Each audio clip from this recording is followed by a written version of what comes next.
2 days, 2 blasts, 2 capital cities.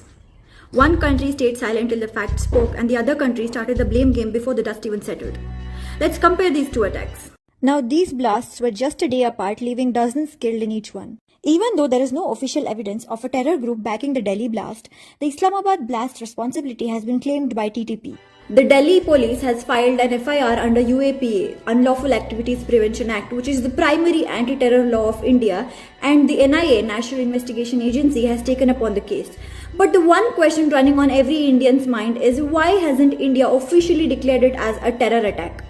Because one word, terror, changes everything. Once India officially declares it as a terror attack, the story leaves the domestic soil. It goes on to the international stage. The UN, the US, the allies, the watchdogs, they start asking questions. Who? Why? Where's the evidence?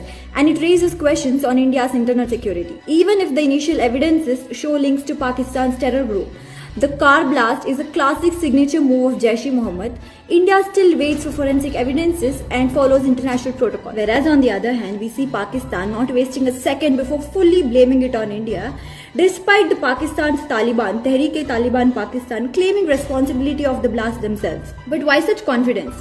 Because Pakistan has always used the same playbook for decades.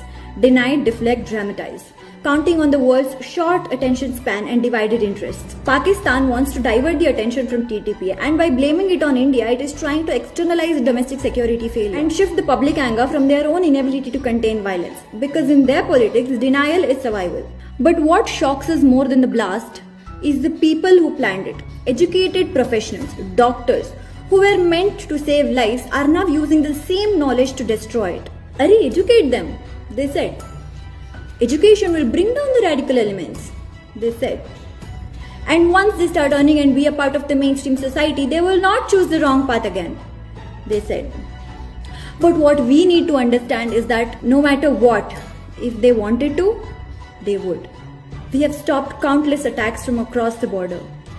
But if the helping hands of the enemies are within our soil, what do we do?